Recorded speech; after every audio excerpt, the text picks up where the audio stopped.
punto que quiero destacar, que es lo que va a conducir toda mi presentación, es que cualquier propuesta curricular de cualquier visión, de cualquier perspectiva, intenta dar respuestas a estas dos preguntas, ¿no? Primero es, ¿qué tipo de contenido se va a enseñar? O sea, ¿qué es lo que se quiere formar? ¿Sí? Para lo cual evidentemente se necesita hacer una selección de los contenidos. Evidentemente no podemos enseñar todo de una disciplina, siempre seleccionamos, ¿no?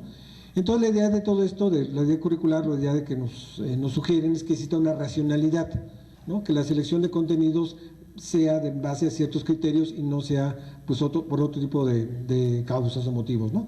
Entonces la primera pregunta es eso, ¿qué tipo de contenidos se deben de enseñar? Y la segunda es, ¿cómo enseñarlos? O sea, ya los tengo definidos y ahora, ¿cómo le hago para enseñarlos? ¿Sí? Entonces, sobre esas dos preguntas va a girar toda mi presentación, ¿no? Como me pidieron que les hablara en concreto sobre la propuesta o el enfoque teórico de la teoría sociocultural, como ustedes saben, la teoría sociocultural fue hecha por Vygotsky, ¿no? Por lo tanto, pues vamos a revisar un poquito a este autor, aunque creo que en la mañana ya vieron algo, pero bueno, no está por demás hacer algunas recapitulaciones, ¿no? Como ustedes saben, Vygotsky fue un psicólogo soviético que vivió a principios del siglo XX. Es considerado el Mozart de la psicología, de hecho así se le conoce. Se le conoce de esta manera por varias razones, no solamente porque murió muy joven, murió a los 38 años de tuberculosis, sino que en ese poco periodo de tiempo hizo unas aportaciones extraordinarias a la psicología y a otras áreas. Él, de entrada, él no era psicólogo, sino él estudió abogado, pero fue una gente muy inquieta que estuvo abarcando diferentes áreas. Tiene un libro muy importante sobre psicología del arte, creo que fue uno de los fundadores de este campo, pero también incursionó lo que fuera la política, la filosofía, la lingüística, ¿no? Entonces era una gente con muchísimos intereses y otra característica de él es que le tocó vivir la revolución bolchevique, ¿no? Entonces él fue un activo participante en todo este proceso, fue amigo de los grandes poetas rusos o soviéticos, Malinovsky y todo lo demás, y algunos otros, y pues mucho de su obra y de lo que él propone no se puede entender si no se entiende el ambiente, el contexto donde él vivió. Y mucho de este contexto fue esta situación de cambio, ¿no? De una revolución, la revolución rusa, que no solamente se proponía cambiar la estructura social, sino sobre todo, principalmente, quería cambiar al hombre, ¿no? Quería que el hombre fuera distinto, fuera diferente. Entonces, una de las maneras entonces, Vygotsky participó activamente en todas las labores de la revolución y sobre todo en los 10 últimos años fue una labor muy fructífera y en esa época escribió 180 escritos, ¿no? Entonces fue una gente que escribía de las dos, pues, porque trabajaba, él tenía daba clases en varios lugares y él escribía de las 2 de la madrugada a las 5, ¿no? Entonces casi no dormía. Algún punto también que le importaba mucho, esta era la cuestión él decía que el nuevo hombre que iba a surgir de este nuevo hombre derivado de la revolución soviética, la única manera de crearlo, la manera de formarlo era a través de la educación. Por eso él se interesó mucho por el campo educativo, ¿no? Entonces imagínense, él no le interesaba nada más estudiar o que la gente aprendiera ciertas disciplinas o ciertas habilidades o técnicas, ¿no? Sino lo que él pretendía era modificar al hombre, hacer un hombre nuevo, ¿sí? Entonces, en este día, lo que él estudió, lo que él quiso estudiar fue decir, bueno, la psicología, ¿cómo puede ayudar a la educación para lograr estos propósitos? O sea, ¿cómo lo hacemos para educar a las gentes, ¿no? Para cambiarlos. Ustedes saben que la educación en esencia es cambiar a las personas, eso es lo que hacemos los educadores, ¿no? Claro, si somos educadores, cambiamos a las personas en un sentido ético, ¿no? O sea, los queremos que cambien, que se vuelvan mejores seres humanos, que se vuelvan más productivos, que se vuelvan felices, etcétera, ¿no? Entonces, eso es lo que hacemos los educadores, ¿no? Cambiar personas, cambiar los individuos. Una de las cuestiones que decía es que tanto la psicología como la educación se influían mutuamente y que no se podía entender la psicología sin sus aplicaciones educativas, pero tampoco se puede entender a la educación sin las lo que le aportaba la psicología. La siguiente, por favor. Bueno, ustedes en la mañana seguramente vieron más de este tipo de sus postulados. O sea, yo básicamente me voy a centrar en dos, porque son muy importantes para el campo educativo. O sea, son de los puntos que voy a desarrollar y voy a tratar de mostrar cómo se aplican en el campo curricular, ¿no? Bueno, una de sus tantas metas que él quería, que él se proponía hacer con la psicología, él decía que el ser humano es un producto social, es un producto cultural. A diferencia de otras posturas psicológicas que plantean que el ser humano es un producto de la naturaleza, o sea, que lo que somos se debe a nuestra herencia, de hecho, mucho de lo que es la psicología popular se habla de eso, ¿no? Es que él así nació, es que lo trae en las venas, ¿no? Mucho de esta idea es ese sentido.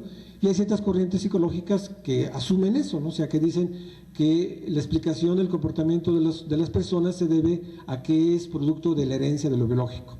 Bueno, en contraposición a esa postura, la postura de Vygotsky dice que no, que si bien evidentemente lo biológico tiene una influencia y es muy importante, lo que hace al hombre es la cultura donde él vive, o sea, la sociedad donde él vive es lo que te hace humano, ¿sí? Entonces, y este sería su postulado básico, ¿no?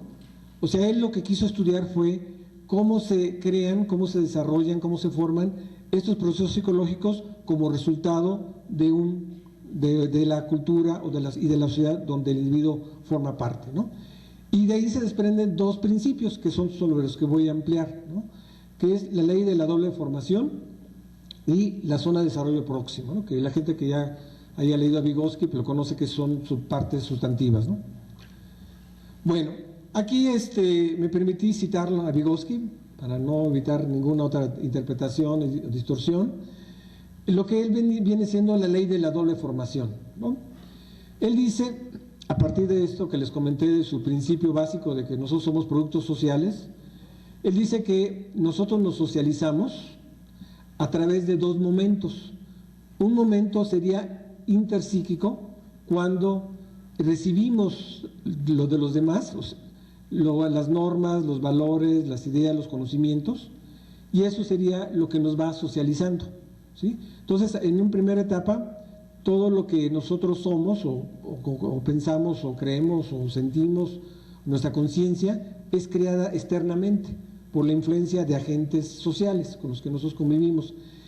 Pero luego, en otro segundo momento, esto ya se vuelve intrapsíquico, o sea, se vuelve ya la misma persona ya interiorizó estas leyes y estos principios sociales y entonces la persona ya actúa ya sin que exista una presión social o sin necesidad de que la sociedad lo presione, sino ya hace las cosas porque él piensa que así deben de ser, ¿sí? Entonces, eso es cuando ya se convierte en algo intrapsíquico, ¿sí? Entonces, en primera instancia es externo, luego esas leyes, esos principios y esas normas y esos valores, cuando son asimilados, se convierten ya en algo intrapsíquico.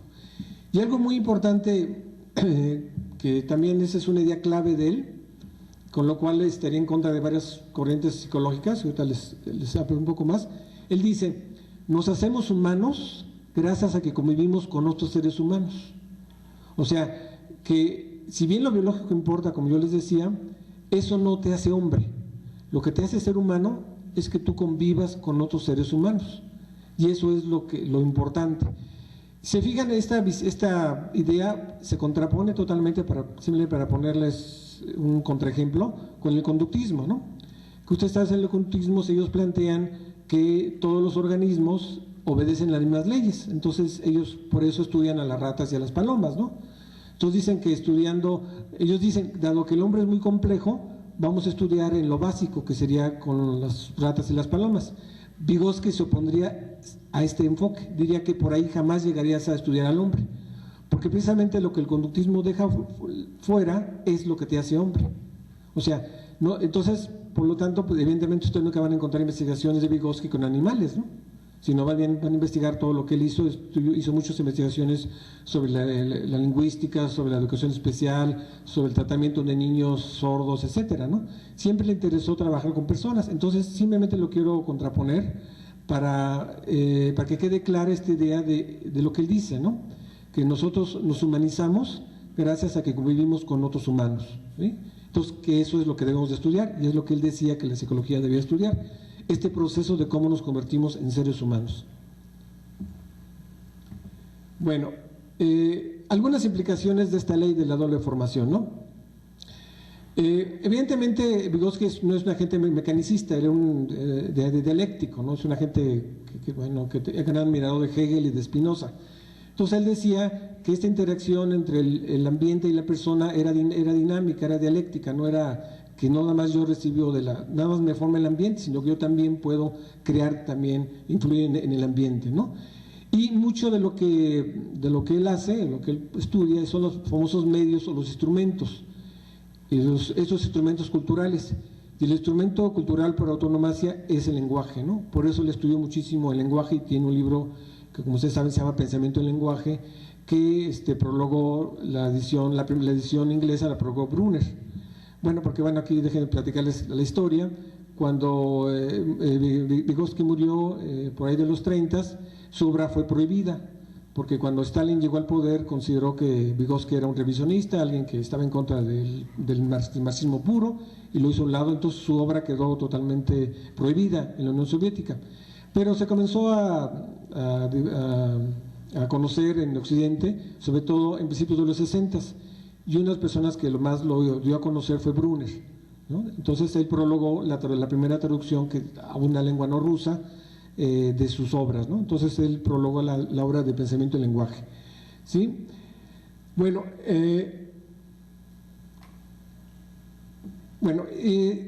simplemente no voy a tocar más esos asuntos, porque bueno, eso sería otro tema que quiero, que me alejaría de lo que quiero tocar. Entonces simplemente decir que para él lo social, lo individual y lo social era uno, ¿no? No era algo distinto, ¿no? Y obviamente pues todo esto, uno de los instrumentos culturales que nosotros tenemos para precisamente socializarnos es el lenguaje, ¿no? Bueno, y el concepto más importante que Vygotsky nos aportó a los educadores es el concepto de la zona de desarrollo próximo, que también aquí se lo cito con sus propias palabras, ¿no? Y en eso es un enfoque totalmente radical a lo que habíamos conocido antes los psicólogos, ¿no? Él lo que dice es que el desarrollo no es solamente, no determina el aprendizaje, sino que es entre los dos, que el aprendizaje y el desarrollo se determinan mutuamente, pero él le da muchísimo más énfasis al aprendizaje. Él dice que el aprendizaje de alguna manera también impulsa o estimula el desarrollo, y esto es a través de la zona de desarrollo próximo. Él dice que nosotros, que los educandos, cuando estamos formando, y de hecho pues en toda nuestra vida, pero básicamente habló de los niños, ¿no? Pero la idea es la misma, ¿no? Él dice que nosotros tenemos dos niveles, un nivel actual y un nivel potencial, ¿sí? Y la diferencia entre esos dos niveles es nuestra zona de desarrollo próximo, ¿sí? Entonces, el concepto clave de zona de desarrollo próximo es aquello que tú puedes hacer o que vas a ser capaz de lograr o de adquirir, pero solamente con ayuda de otra persona, de un maestro, de alguien que sepa sobre ese tema, de alguien experto en el tema. Y esto es muy importante. Habrá cosas que nosotros vamos a aprender solos, ¿no? Que no necesitamos de alguien que nos lo enseñe. Pero cuando sí necesitamos que alguien nos lo enseñe o nos lo enseña, es cuando eso es la zona de desarrollo próximo. Y ese es el concepto fundamental. O sea, zona de desarrollo próximo es todos aquellos conocimientos, todos aquellos saberes, todos aquellos aprendizajes que solamente los vamos a poder alcanzar a través de otro, a través de otra persona, ¿no? Que sabe sobre ese tema. De ahí evidentemente que, bueno, que en el caso escolar, pues esa persona es el maestro, ¿no? Entonces, eso es lo que constituye la enseñanza para Vygotsky, como más tarde lo vamos a ver, ¿no? Entonces, esto es la parte, es el concepto fundamental para el campo educativo y que hoy verán algunas de sus aplicaciones curriculares, ¿no? Bueno, ¿por qué es muy importante este concepto? Porque nos da una visión amplia, holística, total del proceso de aprendizaje. No lo ve o enseñanza o aprendizaje, sino lo ve junto, ¿sí? Es el mediador entre lo que yo les decía de la ley de doble formación, entre lo interpsíquico y lo intrapsíquico, ¿sí? Y Algo también muy importante de Vygotsky, que es único o que es una aportación muy original, es que él no nos habla solamente del pasado, por ejemplo, que es algo que el psicoanálisis enfatiza mucho, ¿no? Todo lo que, el psicoanálisis dice que uno se forma debido a, o que todo lo que tú eres se formó en los primeros 5 años de tu vida, entonces mucho de lo que es psicoanálisis es recrear esos años, ¿no? Sobre todo cuando hay problemas. Sino Vygotsky nos habla del futuro, de lo potencial, no de lo que la gente sabe ahora, sino de lo que puede saber. Y ese es una de las grandes diferencias que tiene Vygotsky con respecto a otros enfoques. Él habla de lo potencial, de lo que puedes alcanzar, no de lo que ya tienes, sino a donde puedes llegar o tener o conseguir.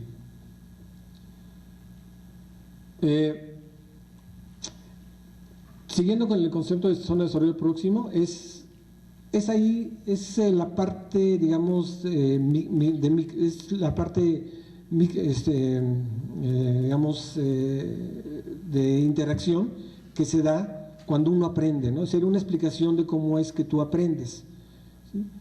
Y toda esta interacción que se da entre el maestro, en este caso, y el alumno, es lo que nos va a desencadenar o nos va a estimular nuestra zona de desarrollo próximo. Y esto nos va a hacer que reestructuremos lo que conocemos, lo que sabemos, ¿sí? Y algo también muy importante, esto está en continuo cambio, es en dinamismo, no es algo que se quede estático, ¿no? Nosotros siempre, mientras vivamos, vamos a poder aprender, ¿sí? Entonces, este es un concepto que también nos introduce un dinamismo, ¿no? De cómo es que nosotros aprendemos, ¿sí? Bueno, aquí voy a explicar 5 de las implicaciones educativas que le veo a la zona de desarrollo próximo, para concretarlo directamente en la enseñanza. Digamos, yo les decía hace rato que uno de los puntos del currículum es cómo enseñamos eso. Pues aquí el enfoque sociocultural nos da algunas ideas, algunas sugerencias de cómo encarar la enseñanza, ¿sí? Entonces, primer punto, aprendemos no solamente del maestro, sino aprendemos también de nuestros compañeros, de los otros, ¿sí? O sea, de nuestros condiscípulos con quien estamos, ¿sí? Esto implica que el maestro no es el único que sabe o el único experto sobre ese tema, sino que de lo que se deriva de la zona de desarrollo próximo, aprendemos también de otras personas, de nuestros pares, de nuestros compañeros, lo cual indica que entonces habría que planear acciones en el salón de clase de manera tal que el maestro no sea el único que esté hable y hable, sino planear acciones en las cuales también los estudiantes tengan oportunidad de convivir con sus compañeros, porque van a aprender también de él. Entonces, aquí el punto importante es que el maestro no se sienta la única fuente de conocimientos de lo que ocurre en el salón de clases, ¿no? Sino que también los compañeros, los alumnos, pueden ser a su vez, ayudar a los otros compañeros a crear esa zona de desarrollo próximo. Bueno, otro punto también importante, que no sé si a la hora que le explicaba el concepto de zona de desarrollo próximo quedó claro, si no ahorita lo amplío. Esto también, este concepto nos explica por qué no todo lo podemos aprender. O sea, vamos a aprender solo aquello para lo cual tenemos el potencial de hacerlo. O sea, no podemos aprender todo, porque alguien puede decir, bueno, es que si el aprendizaje es tan amplio y el aprendizaje es tan profundo, yo puedo aprender lo que sea cuando sea. No es cierto. Según este punto de Vygotsky diría, no es cierto. Tú vas a aprender solo vas a aprender o vas a alcanzar aquello para lo cual te has preparado o ya tienes esta experiencia. Yo les puedo decir en mi caso, ¿no? Yo creo que ahorita pues ya me puedo preparar para tener una experiencia, pues quizás para hacer una tesis de doctorado, que estoy en esos estudios, ¿no? Pero porque ya tengo varios antecedentes. Pero si ya me pusieran ahorita, por ejemplo, a hacer una operación o a vender, pues yo sería un fracaso. Por más, porque yo creo que más que me esfuerce, no se me da, ¿no? A mí la sangre como que la veo y de lejitos, ¿no? O sea, no es algo que me sea. Entonces, cada uno de ustedes tiene esa zona de desarrollo próximo. Habrá cosas que va a poderse aprender, porque tiene ya un conocimiento acumulado y que con ayuda de otro lo va a poder alcanzar. Pero habrá otras cosas que no, simplemente porque no tiene el conocimiento, porque no les interesa o porque no se les ha dado la situación, ¿sí? Entonces, por eso les decía, esto implica que no todo podemos aprenderlo. Hay ciertas cosas que podemos aprender y otras cosas que no, ¿sí? Bueno, el tercer punto que yo les decía, una de las grandes aportaciones de Vygotsky es esta cuestión de ver lo que vas a aprender, lo que puedes aprender, no lo que sabes, o por qué no lo sabes, sino a dónde puedes llegar, a dónde puedes estimularte, ¿sí? Entonces, él da muchísimo énfasis a esta parte de crear lo nuevo. Por eso una de las láminas que les presenté les puse como un imán. Y a mí la imagen que me da, o que la manera que yo entiendo la zona de desarrollo próximo es como un imán, como algo que te jala para que te aprendas aquello que tú puedes aprender, ¿sí? Entonces, esta cuestión del futuro, de hacer énfasis en lo potencial, es una de las grandes aportaciones de Vygotsky, ¿no? Porque si se fijan, lo que nos dice es que si la gente tiene los conocimientos, si la gente tiene los deseos, va a poder aprender. O sea, no tenemos por qué pensar que, como ciertos maestros piensan, que de mi grupo el 90%, aquí nada más el 10% va a aprender, ¿no? Porque los demás no me lo merecen o no me van a entender, ¿no? ¿No? Entonces aquí desde el punto de vista va a decir, no, más bien identifica cuál es la zona de desarrollo próximo de tus alumnos y estimúlalos y darles actividades, ayúdalos, apóyalos de manera que lo alcancen, ¿no? Entonces nos da este énfasis en el futuro, en lo potencial, no quedarse en lo que no puedes hacer, sino viene a hacer énfasis en lo que sí puedes hacer, ¿sí? Bueno, ahorita a continuación les va a estar una lámina donde creo que va a quedar, espero que quede más claro un poco lo que estoy comentando, pero ahorita el cuarto punto es, también nos habla, y esto también es una gran diferencia con otros enfoques, nos habla de que la enseñanza no tiene que darse siempre de la misma manera y ser siempre única. Por ejemplo, Vygotsky habla mucho de que al principio de la enseñanza, él habla mucho de niveles y de momentos, ¿sí? Entonces él dice que al principio de la enseñanza, el maestro es el que asume todo el control de la enseñanza, lo cual eso a veces está un poquito en contra con ciertas visiones constructivistas que, bueno, yo he escuchado que hay gente que dice que el constructivismo prohíbe que expongas, ¿no? Lo cual eso no es cierto, ¿no? Entonces hay gente que le da miedo hasta decir que expone, ¿no? Yo les puedo comentar unas investigaciones que he hecho. Yo les preguntaba a los maestros, les ponía unas frases y les decía a ver si estaban de acuerdo o no con esa frase, ¿no? Entonces yo les decía, una frase decía, la mayor parte de mi clase es positiva. Ellos me ponían sí, no, o sea, si es cierto o no es cierto. ¿Qué creen que me pusieron los maestros cuando yo les puse ese cuestionario? Pues que no, ¿verdad? Que su clase no era positiva. Después venía otra pregunta, yo hacía otra pregunta en el cuestionario y les decía, ¿qué técnicas didácticas utilizas, estrategias didácticas utilizas para enseñar? ¿Y cuál creen que me decían en primer lugar? Pues la exposición, ¿no? Entonces, con esta idea de a veces del constructivismo que ha permeado, a veces se ha entendido el constructivismo de una manera donde yo no enseño, donde yo los dejo que ellos construyan, y cuando construyan que me avisen, ¿sí? Entonces, el maestro se siente que yo, ¿por qué debo decirles, no? No, que ellos lo descubran, ¿no? Si no lo descubren, pues ya es que son tontos o no van a poder, ¿no? Entonces, es alguna de las ideas que ha tenido el constructivismo. Yo he oído, varios maestros así lo expresan, que evidentemente son equivocadas o que la gente ha tenido una visión muy cómoda del constructivismo.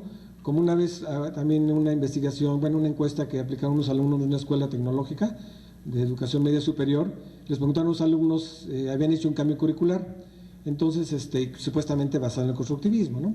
Entonces le preguntaron a los alumnos de qué opinaban de ese nuevo currículum. Dijeron, pues les va a dar pretextos a los maestros para no trabajar, ¿no? Porque como son constructivistas, pues nos van a hacer que todos trabajemos nosotros, ¿no? Entonces, estas son unas ideas que a veces hay del constructivismo que son equivocadas, que jamás el constructivismo plantea eso. Y Vygotsky nos ayudó muchísimo a entender, a resolver un poquito este tipo de dilemas, porque dice el maestro, bueno, entonces, ¿expongo o no expongo? ¿Los dejo que creen o yo les digo las cosas, no? Entonces Vygotsky lo que nos dice es lo siguiente, dice, cuando se comience la enseñanza o cuando estemos en el inicio de la enseñanza, el maestro debe ser el total controlador del proceso, usando las técnicas que él quiera. O sea, él es el experto, él es el que va a controlar y a dirigir todo el proceso, pero a diferencia de otros enfoques, no se va a quedar siempre con el control, sino poco a poco lo va a ir cediendo al alumno, hasta que al final el alumno es el que hace las cosas solo. ¿Se fijan? Porque hay gente del constructivismo que dice, yo lo que se pongan a volar, total, si no pueden a volar, pues ya se van a caer, ¿no? No, aquí lo que Vygotsky plantea es decir, primero tú enséñalos a volar, hazlos que practiquen, y al final, pues el chiste está que ellos lo hagan solos, que ese es el principio, ¿no? Primero lo hago yo, o sea, yo soy el experto, o sea, aquí el maestro se debe de asumir como el experto.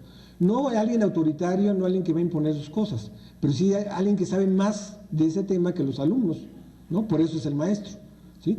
A lo mejor los alumnos sabrán otras cosas que el maestro no sabe, ¿no? Evidentemente, pero del tema de la materia que imparte el maestro, pues el experto es el maestro. Entonces el maestro se debe de asumir como ese experto, pero no un experto que va a tener siempre dependiendo a sus alumnos, sino el experto que los va a ir soltando paulatinamente conforme el alumno avance, ¿no? Le va dando estas ayudas. Aquí el término que utilizan la gente de este enfoque habla de andamios, ¿no? Le va dando los andamios, los apoyos, pero esos apoyos no se va a quedar siempre ahí, sino porque lo que queremos al final es que el alumno lo haga solo, sea independiente, sea autónomo, que no siempre dependa de mí o que me esté diciendo a mí cómo hacer las cosas, ¿sí? Pero es todo un proceso, no es de la noche a la mañana, es a través de toda una serie de acciones que están en este principio. Primero lo hago yo, luego lo hacemos juntos y al final lo haces tú solo, ¿sí? Ese es el principio fundamental, ¿sí? Bueno, y también en la zona de desarrollo próximo se integran muchísimo también de todo lo que les he mencionado, de la ley de la información, del papel del lenguaje, de la importancia de los otros, etcétera, ¿no? Si quieres. Les voy a pedir que vean muy claramente este esquema, esta figura.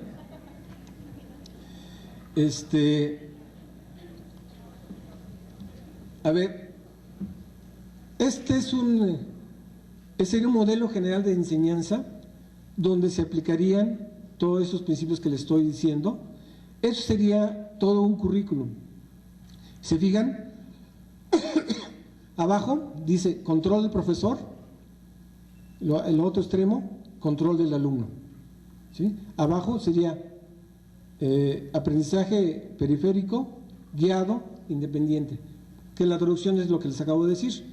Al inicio de la enseñanza, ¿sí?, el alumno es totalmente dependiente del maestro, ¿sí?, y a través de todo un proceso paulatino se va cediendo el control hasta que al final del currículum el alumno haga las cosas de manera independiente.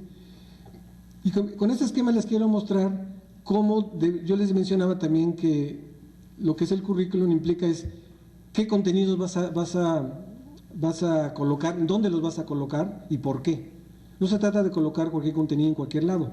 Aquí, si se fijan, si seguimos este modelo, nos implicaría en primer lugar que lo que tenemos que aprender en el primer ciclo es saber qué y cómo. O sea, el alumno tendría que saber el qué de las cosas y el cómo se hacen las cosas. ¿Y a través de qué técnicas, estrategias de enseñanza? A través de la exposición y de la demostración. Esto implicaría que, se fijan, eso se aplica tanto a nivel curricular completo como a nivel de un curso. O sea, lo cual significa que los contenidos básicos o fundamentales de una disciplina deberían de colocarse al inicio de los primeros semestres, ¿sí? Y ahí básicamente lo que el alumno haría, lo que el maestro haría sería exponer y demostrar. Lo que yo le decía, primero lo hago yo. Luego ya en el nivel intermedio, se fijan, entre el primero y el segundo ciclo hay un nivel intermedio que es un nivel donde pediríamos, o sea, no se trata de que yo me la pase toda la clase exponiendo o que todas las experiencias que recibe el alumno sean experiencias meramente reproductivas, meramente receptivas, sino que el currículum debía organizar de tal manera que diera la oportunidad de que el alumno, en primer lugar, participara, se involucrara con el conocimiento a través de las discusiones. Ahí lo que él tendría que saber es por qué y para qué. O sea, yo aprendí ahí qué y cómo. Después voy a aprender el por qué y el para qué. ¿A través de qué estrategias de enseñanza? A través de la discusión, del estudio independiente y de la solución de casos. O sea, el maestro me debe traer casos. Mira, ese es un caso que yo era así, yo lo resolví de esta manera, presentaba esas características, etcétera, ¿no? Entonces, es hacer ejercicios, es que el alumno ahí comience a hacer práctica de lo que está aprendiendo, pero con la guía del maestro, ¿sí? Y luego ya en el segundo ciclo, esto debería de colocarse en los últimos semestres, ¿no?, en los últimos semestres semanales, donde ya lo que queremos es que el alumno haga las cosas, ¿sí? Y entonces por eso intervención guiada, intervención supervisada, lo cual nos implicaría que, de seguir este modelo de enseñanza, los últimos semestres de una carrera debían estar dedicados a la práctica. O sea, a que los alumnos vayan, sobre todo prácticas de tipo profesional, no prácticas, sobre todo si somos de carreras profesionalizantes, ¿no? Si son carreras científicas, evidentemente, pues serían laboratorios. Pero si son de carreras profesionalizantes, es prácticas en los escenarios, en los lugares donde el alumno va a estar ejerciendo, de manera tal que él sepa, antes de entrar al campo de trabajo, de cómo es esa práctica profesional, qué es lo que hace ese profesionista, a qué problemas se enfrenta, cómo trabaja, etcétera, ¿sí? Entonces, eso implicaría que al final el alumno sabría cuándo y dónde. Y entonces aquí él tendría una supervisión, pero él básicamente sería el que se hiciera responsable de su aprendizaje, ¿sí? ¿Se fijan? No es que nosotros no queremos llegar a que el alumno sea autónomo, pero debe ser a través de una fase, debe ser la última fase, ¿sí? Entonces ahí ya básicamente el maestro va a estar supervisándolo, va a estar corrigiéndolo, y se convierte en algo que Vygotsky llamaba, al final cuando el alumno es el que controla todo el proceso de aprendizaje, que es que dice independiente y controla el alumno, Vygotsky le llamaba a ese estado el que el maestro entonces se convierte en un observador empático, ¿sí? ¿Sí queda claro? O sea, esa aplicación de primero lo hago yo, luego lo hacemos juntos y al final lo haces tú solo. Bueno, esto fue la parte curricular, ¿no? Si evidentemente pues todo esto es algo muy general, digo, pero la idea es que ustedes sigan un modelo curricular basado en alguna propuesta, en este caso, bueno, como la que estamos viendo, la teoría sociocultural, pero que ese enfoque teórico les va a decir por qué tienen que hacer las cosas y de qué manera tienen que hacerlas. Entonces, espero con el cuadro ha quedado un poquito claro a qué nos estamos refiriendo. Y ahora ya para irme, yo les decía que la segunda pregunta que iba yo a tratar de dar respuesta era ¿cómo enseñamos? Ya vimos el qué hay que enseñar y en dónde hay que poner eso que hay que enseñar, ¿no? Luego vamos a ver ahora qué es enseñar. Bueno, y aquí les doy evidentemente definiciones de enseñanza, hay muchísimas. Aquí les doy las definiciones de enseñanza que serían apropiadas a este enfoque. Dice, proceso que de manera deliberada y propositiva ofrece a los alumnos ayudas ajustadas y pertinentes al proceso de aprendizaje. ¿Sí? ¿Se recuerdan esto de lo que yo les decía? De que el maestro, la labor del maestro es dar estos apoyos dependiendo del nivel que tenga el alumno. Si el alumno sabe mucho, pues le va a dar poca ayuda. Si el alumno sabe poco, le va a dar más ayuda. Entonces debe ser una intervención diferenciada, no una intervención así como las medicinas, ¿no?, de alto impacto, ¿no?, sino una enseñanza acorde a las necesidades y características de los estudiantes, ¿no? La finalidad es crear estas zonas de desarrollo próximo y fortalecerlas, ¿no? Eso es lo que ese sería el fin de la enseñanza, ¿no? ¿Cómo creamos estas nuevas zonas de desarrollo próximo? ¿Cómo hacemos que los estudiantes sepan más, etcétera, ¿no? Y esto es lo que yo les decía que técnicamente se le llaman los andamios, ¿sí? O sea, que como les decía, son proporcionales al nivel del logro del estudiante. Lo cual nos implica que para el maestro una de sus principales características o habilidades debe ser el conocer muy bien a sus alumnos, el conocer qué es lo que saben, qué es lo que no saben, ¿sí?, para entonces hacer un diagnóstico y a partir de ese diagnóstico dar la ayuda necesaria para ese alumno, la ayuda que ese alumno necesita, ¿sí?, y que evidentemente, como les mencionaba, va a depender de a qué nivel se encuentran los estudiantes. Bueno, algunas de las sugerencias de las tareas que deben hacer los maestros, como todas, todos los enfoques hablan de que el maestro debe planificar su acto de docencia, ¿no? O sea, que eso es la mejor manera, o por lo menos te va a ayudar a que hagas mejor las cosas, a diferencia de que no lo hicieras, ¿no? El hecho de planear no es que te vaya a resolver la vida, de hecho, mucho de lo que uno planea de enseñar a la mera hora a veces no se aplica, por muchas causas, ¿no? Pero eso no demerita el hecho de que planees, ¿no? Que tú digas qué es lo que voy a hacer, qué tipo de estrategias voy a emplear, qué metas me propongo, cómo voy a evaluarlas, cuándo voy a evaluarlas, etcétera, ¿no? Algo que también seguramente a ustedes les será familiar es mucho este enfoque de la reflexión, ¿no? Que el maestro debe reflexionar sobre qué es lo que está pasando en el salón de clases, por qué alguien no aprende, por qué alguien se aprendió, qué ocurrió, etcétera, ¿no? Es un diálogo que uno debe tener siempre constantemente con lo que uno está haciendo, ¿no? O sea, lo peor que puede hacer un maestro es decir que yo ya lo sé todo, que yo ya lo supe todo, por lo tanto ya no tengo que aprender nada y por lo tanto pues ya no necesito nada, ¿no? Eso es esos generalmente son los peores maestros, ¿no? Sino aquel maestro que va a ser bueno es aquel que se está continuamente criticando, continuamente mejorando, continuamente viendo cómo puede hacer mejor las cosas, ¿no? Y si se fijan, también a veces hay un error que aquí no se privilegia un tipo de estrategia de aprendizaje, ¿sí? No es que el hecho de trabajar en equipo sea lo que hay que hacer todo el mundo, ¿no? Sino es bien lo que todo el mundo sugiere es que el maestro tenga una serie de recursos didácticos, de una serie de estrategias didácticas, y que aquí el punto es que las emplee y las aplique pertinentemente. Por ejemplo, aquí en educación superior, no solamente en México, sino por ejemplo en Estados Unidos, yo les puedo decir el dato que tengo en Estados Unidos, el 90% de lo que usamos los maestros, lo que usan los maestros para enseñar es la exposición. Y el 80% es la única técnica que conocen, ¿sí? Entonces, en el caso de educación superior, sí a veces enseñar es sinónimo de exponer. Y aunque yo les dije que esto no está prohibido desde enfoques constructivistas, a veces se abusa mucho de él, más bien se abusa mucho de él, ¿no? Entonces, lo que se propone es que el maestro no solamente exponga, qué bueno que sea buen expositor, porque a veces los maestros también se sienten mal de que, ay, voy a exponer, no, qué bueno que sea buen expositor, que explique bien, que sea ameno, que sea claro, que presente las cosas de manera muy didáctica, muy ordenada, muy pausada. Eso ayuda muchísimo a los estudiantes. El asunto está que no sea lo único que haga, ¿sí? Sino que emplee otras estrategias, o sea, aparte de la expositiva, que emplee otras estrategias. Pero lo más importante es que esas estrategias sean pertinentes, tanto para el tipo de conocimiento que quiere que el alumno logre, como para el nivel en que se encuentra el estudiante, ¿sí? Entonces, por eso no es que exista una estrategia que sea la buena, ¿no? Sino más bien lo que se sugiere es que los maestros tengamos una serie de menús, yo le llamo así, ¿no? Una serie de menús de estrategias, y que lo más importante o lo crucial de nuestra labor es saber usar la estrategia pertinente de acuerdo a la situación y al tipo de alumnos que tengamos, ¿sí?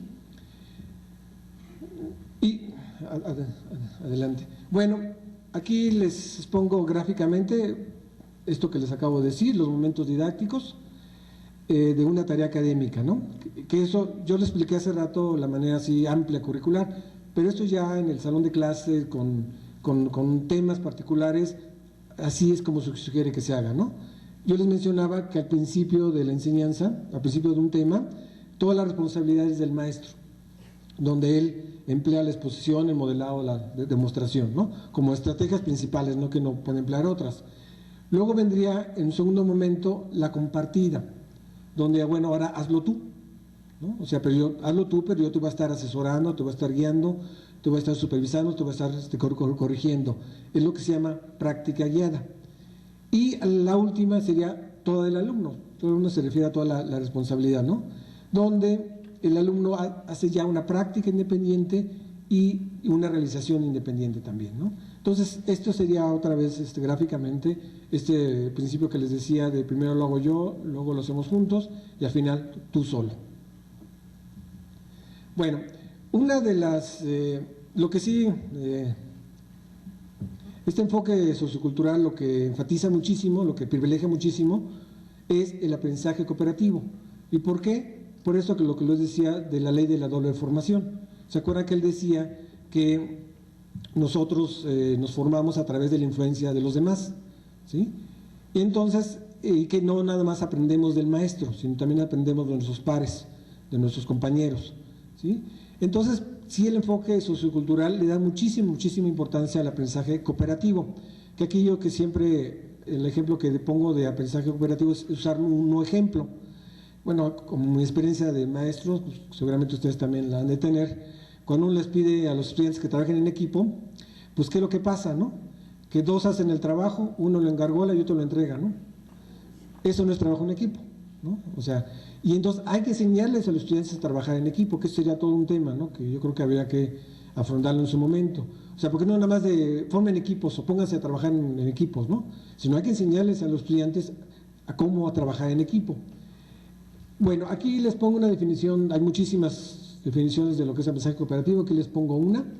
Es un aprendizaje realizado en conjunto y simultáneamente con otras personas. O sea, a diferencia de un aprendizaje individualizado, yo lo voy a hacer con otros, ¿sí? Con todo lo que eso implica, con los avances, retrocesos, etcétera, ¿no? Con los pleitos que a veces hay, ¿no? pues todo eso hay que aprender a superarlos, ¿no? Aquí el punto importante del aprendizaje cooperativo es que se logran metas compartidas. O sea, el grupo se propone una meta y entre todos las logran. No es de que yo me la vaya a ganar o yo sea el mero mero, el fregón del grupo, ¿no? Sino todo mundo, es una meta que todo el mundo asumimos como tal, ¿no? Y entonces tenemos algo que nos une, ¿no? Tenemos que alcanzarlo todo, y obviamente todos nos vamos a llevar los créditos, ¿no? Y algo también muy importante del trabajo cooperativo es que ayuda ustedes saben que todos nosotros tenemos diferente manera de ser, diferente personalidad, diferentes habilidades, diferentes deficiencias, ¿no? Entonces en el trabajo en equipo lo que se trata de aprovechar es lo mejor de cada uno. Y eso también implica que no siempre alguien vaya a ser el líder del grupo, sino puede ser otro, dependiendo del momento que se encuentre la tarea. Entonces se distribuye el liderazgo, se distribuyen las responsabilidades y sobre todo se aprovechan al máximo todas las cualidades del grupo. Y se ha demostrado que el producto que se obtiene de un trabajo en equipo es infinitamente superior al producto obtenido de un trabajo individual. Por eso mucha gente propone que se emplee muchísimo más el aprendizaje cooperativo, ¿no? Bueno, algunas de sus ventajas, ¿no? Una, si es un aprendizaje cooperativo, porque ya les he mencionado ejemplos de lo que no es, ¿no? Es que todo el mundo va a participar y se va a aprovechar las cualidades de todos los integrantes de ese equipo. Algo que también es muy importante, el hecho de que enseñemos a los estudiantes a trabajar en equipo, es que en la práctica profesional es algo que se solicita, es algo que es frecuente encontrar, que se trabaje en equipo, se trabaje en proyectos, se hagan trabajos conjuntos, eso es muy común en la práctica. Entonces uno se pregunta, bueno, si esto te van a pedir que tú sepas trabajar en equipo, pues eso me lo deberían de enseñar, ¿no? Para que yo no nada más para hacer trabajos escolares, sino tener una herramienta que me va a servir a la hora de mi práctica profesional, ¿no? Porque eso es lo más común que uno haga, independientemente de cualquier profesionista que uno sea, casi siempre lo que te piden es trabajo en equipo, y esa es una de las grandes competencias que te piden, ¿sí? Cualquier trabajo te pide que sepas trabajar en equipo, ¿no? Entonces, bueno, vamos a enseñarlos a los estudiantes a trabajar en equipo, ¿no? Bueno, algo también muy importante que nos da el trabajo en equipo es esto que a veces nos cuesta mucho trabajo, es el de aprender a respetar a otros, el aprender a convivir con las diferencias, el aprender a divergir, a tener puntos de vista opuestos, pero que eso no te lleve a que te pelees, ¿no? Sino que sepas superar esas diferencias, sepas amalgamar esas diferencias y pues a pesar de que exista va a haber siempre fricciones o tensiones grupales, esas fricciones nunca lleguen al rompimiento, ¿no? Y además, otra de las cuestiones muy importantes del trabajo en equipo es que te ayuda a descentrarte. El hecho de que tú compartas tus puntos de vista con otras personas hace que tú no creas o tú no pienses que lo que tú piensas es lo único válido en este mundo, ¿no? Si una vez uno puede tener una idea muy fija sobre algo y te da mucha sorpresa que alguien piense exactamente lo opuesto, ¿no? Y si uno es curioso dirá, bueno, ¿por qué se piensa lo opuesto a lo que yo pienso, ¿no? Entonces es muy importante conocer, bueno, a ver, ¿por qué él piensa diferente a mí? Porque eso a lo mejor me va a ayudar a mí a superarme, a conocer a otras, o a ver otro tipo de enfoques o de visiones que yo no sabía. Entonces, esto me va a ayudar mucho. Entonces, claro, aquí lo importante es saber manejarlo, ¿no? Saber manejar estos conflictos grupales, porque si se logra manejar bien y se logra hacerlo bien, nos va a ayudar muchísimo, va a enriquecer muchísimo todo lo que hagamos. Y bueno, algo también, perdón, ya para este punto mencionar, también la cuestión de pedir ayuda. No sé si ustedes tengan alumnos, pero a veces hay alumnos que se sienten autosuficientes, etcétera, ¿no? Y pues ustedes saben que el tipo de cosas que uno hace, pues nadie los puede hacer ya solo, ¿no? Entonces creo que eso a veces también la gente sepa saber pedir ayuda es muy importante, también como habilidad, ¿no? Y lo que ya les mencionaba hace rato, ¿no?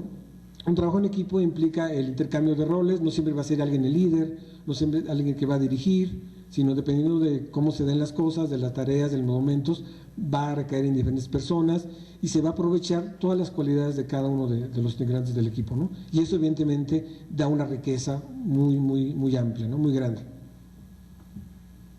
Bueno, al igual que yo les decía hace rato de las implicaciones que tendría para el currículum, aquí le estoy poniendo algunas de las implicaciones que tendría la teoría sociocultural en la enseñanza, ¿no? Y obviamente pues, lo estoy poniendo como fases, ¿no? O sea, como momentos de la enseñanza, desde el inicio de la actividad hasta el fin, ¿no? Entonces, estas son algunas de las fases que sugiere este enfoque, ¿no? En primer lugar, lo que este enfoque sugiere es que cuando uno llegue con un tema, le des un contexto, porque a veces los maestros nos pasa, generalmente las materias que nosotros damos son materias que nos gustan, o que llevamos muchos años dándolas. Entonces, el hecho de que nos guste, a veces tendemos a suponer que a todo el mundo le va a gustar. Por ejemplo, yo puedo decir, a mí psicología educativa es maravillosa y preciosa y todo lo demás, ¿no? Entonces yo llego a mi grupo de psicología educativa y yo asumo que a ellos les gusta también, ¿no? Y me sorpresas, pues muchas veces no. Entonces, esto sabes que nosotros los maestros es algo que tenemos que saber hacer, es no suponer que lo que a mí me gusta o lo que yo sé, los alumnos lo van a saber, ¿sí? Y o a través también, algo también muy importante, que parece también muy yo, pero eso se olvida, que es suponer que esa actividad o esa materia o eso que yo les quiero enseñar es importante porque yo se las enseño, sin decirle al estudiante por qué es importante aprenderse eso. Como que tendemos a asumirlas, ¿no? Y a veces no se lo hacemos abierto a los estudiantes. Por ejemplo, yo tengo unos maestros que es un gran maestro allá en la Facultad de Psicología. Cuando yo le preguntaba, bueno, ¿tú cómo involucras a los estudiantes? Él me decía, bueno, yo parto de la idea de que mi materia no les gusta, de que se les hace aburrida, que es una materia obligatoria y que ni modo se la tienen que tomar porque no hay de otra, ¿no? Pero entonces mi tarea es que les guste. O sea, eso que a mí me gusta, ¿cómo le hago que también a ellos les guste? Ellos que no saben nada de ese tema, ¿no? Entonces, a veces sí es muy importante que uno como maestro contextualices o digas por qué es importante que me aprenda este tema particularmente, o por qué es importante que me aprenda esta materia en concreto, ¿no? Y cómo se vincula esta materia con toda la carrera o con tu práctica profesional. Porque les digo, espero que no sea su caso, pero a veces ahí en la facultad encontramos muchos maestros que tienden a suponer que su materia, ya porque está en el currículum, ya es importante, ¿no? Y nunca le aclaran al estudiante por qué es importante, ¿no?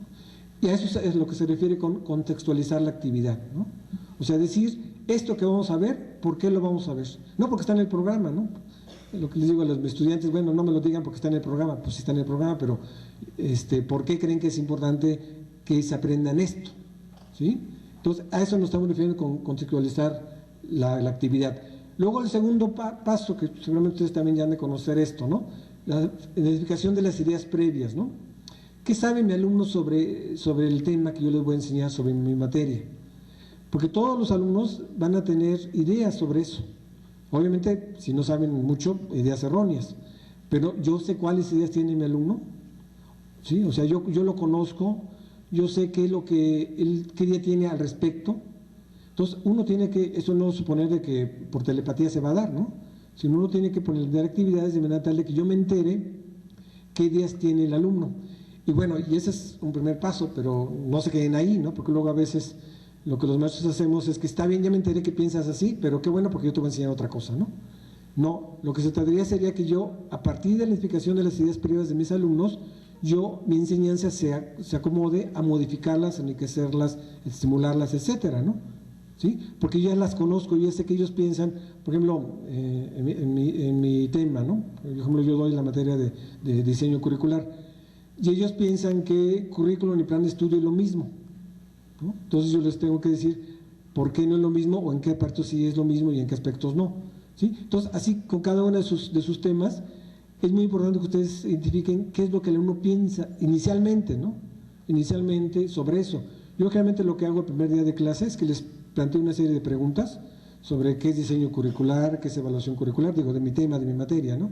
5 preguntas que también muy importante que les digo, no son de evaluación, porque todo el alumno cuando uno les hace preguntas, inmediatamente les hace evaluación y inmediatamente trata de ver, copiarlas o a ver qué hacen, ¿no? No, yo quiero saber en realidad qué sabe él, qué piensa él sobre ese tema, porque si me dice una cosa del libro o lo que dijo su compañera, pues no va a servir.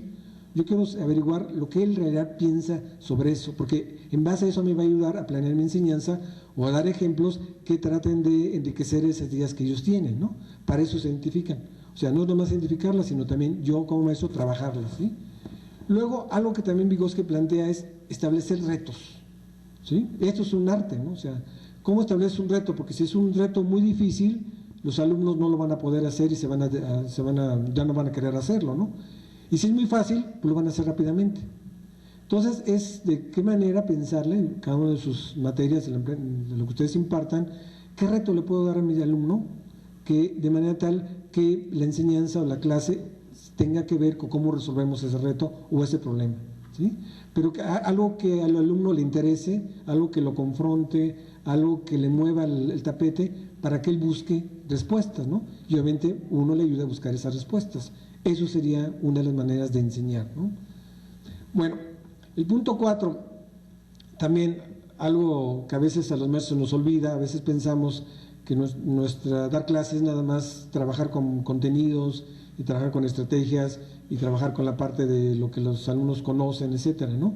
Y no, como estamos conviviendo con otras personas, generalmente las personas tenemos sentimientos y afectos, y esto tiene una gran implicación, gran importancia, afecta la enseñanza, ¿no? O sea, entonces, si este factor emocional no se trabaja, eso un maestro puede ser excelente, pero si crea un clima ahí de terror y se vuelve un Hitler ahí en la clase, pues muy pocos estudiantes, ustedes van a estar aterrados, ¿no? No van a poder aprender nada, ¿no? O lo van a aprender, pero nada más para que puedan librarse de ese maestro, ¿no? Pero al día siguiente lo van a olvidar y ya no van a querer saber nada de eso, ¿no? Y eso no queremos que nosotros hagan eso. Nosotros queremos que se interesen por lo que nosotros sabemos, ¿no? Y entonces eso nos lleva a crear un clima favorable para el aprendizaje. ¿Y qué implica crear este clima favorable para el aprendizaje? Implica crear una atmósfera de respeto, una atmósfera donde los alumnos se sientan bien tratados, que aunque digan la barrabasada más grande o la tontería más grande, que eso nunca es cierto, no voy a burlar de ellos, ¿no? No voy a burlar de ellos, ay, ¿cómo se te ocurre pensar esto, no? ¿Sí? Sino, pues voy a aprovechar eso que me está diciendo para yo corregirle, yo aclararle, etcétera, ¿no? Entonces, que el alumno se sienta bien tratado, o sea, sienta no con miedo, sienta con gusto de estar ahí, sienta que él puede expresar cualquier idea, evidentemente si no es pertinente, si quitamos problemas de disciplina, ¿no? Porque eso sería otra cosa, ¿no? Si no es una idea impertinente y mucho menos, ¿no? Entonces, porque eso es así como nosotros aprendemos, no aprendemos de todo o nada. Vamos aprendiendo a través de todo un proceso que implica avances, retrocesos, a veces sientes que no estás aprendiendo nada, de repente ya avanzas mucho, etcétera, ¿no? Entonces, crear este clima de confianza, de respeto, es muy importante, ¿sí? Y que los alumnos se sientan así, ¿no? Se sientan bien tratados, el maestro también se sienta bien tratado, porque evidentemente esto es mutuo, ¿no? Yo te respeto a ti para que tú me respetes a mí, ¿no? ¿Sí?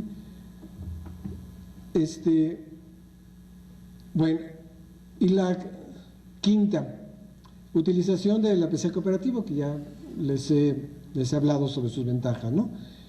Y la sexta, que es un poquito aterrizarlo, volver a hablar de lo que ya les había dicho, de cómo la enseñanza desde esta perspectiva se convierte en dar una serie de ayudas, una serie de apoyos a los estudiantes de acuerdo a los avances que van teniendo, y cómo la tarea del maestro es ver qué tipo de ayuda necesita el alumno, en qué es lo que no ha entendido bien, dónde está su fallo, su error, qué es lo que falta que comprenda mejor, etcétera. Entonces, el maestro va viendo, va haciendo un diagnóstico del grupo, va dando las asesorías, las ayudas pertinentes a los alumnos, y esto se viene siendo la enseñanza, ¿sí? Y evidentemente, pues, el objetivo, lo que queremos al final, es que el alumno haga las cosas solo, o que ya él demuestre que ya dominó el conocimiento que nosotros queríamos que él aprendiera, ¿no? Que es el último punto, ¿no? A eso lo queremos llegar. Queremos que el alumno sea autónomo, sea independiente, haga las cosas ya solo, porque eso va a ser, digamos, nosotros trabajamos con gente que va a estar en la práctica profesional. Nosotros queremos que cuando ellos estén en la práctica profesional, pues sepan enfrentar adecuadamente, eficazmente los problemas a los que van a tener. No que recurran, oiga maestro, ¿y aquí cómo le hago? O aquí que me dijo que hiciera, ¿no? Sino que ellos ya lo puedan hacer solos, ¿no? Claro, siempre uno les puede ayudar de vez en cuando, ¿no? Pero aquí el asunto está que ellos sean los que ya hagan las cosas por sí solos, porque eso es lo que nosotros queremos que hagan o que logren, ¿sí? Bueno, finalmente, aquí me quiero despedir con algunas palabras Vygotsky, que es algo, dice, el indicador del desarrollo mental del niño puede ser únicamente su actividad autónoma y de ninguna manera la imitación. ¿Sí? Esto que hablábamos de la importancia de que al final de la enseñanza lo que nosotros queremos que los alumnos sean personas autónomas, que no nada más imiten lo que nosotros hacemos, sino que ellos ya hagan cosas por sí solos, ¿no? Y algo que a nosotros como educadores pues nos ayuda mucho, nos sirve mucho, es una idea que nos debería de guiar, dice, solo es una buena enseñanza aquella que se adelanta al desarrollo, ¿no?